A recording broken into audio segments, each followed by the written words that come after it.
Different machine tool structures deliver different real-world production performance.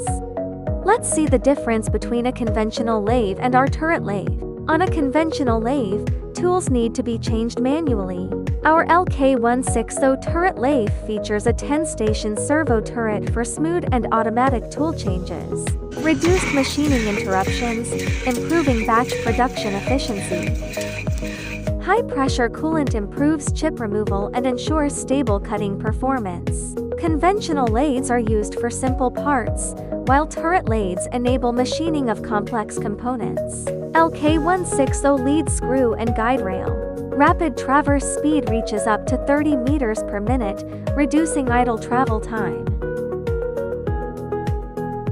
Equipped with SYNTEC control system for stable machining. The LK-160 is built for precision and designed for production.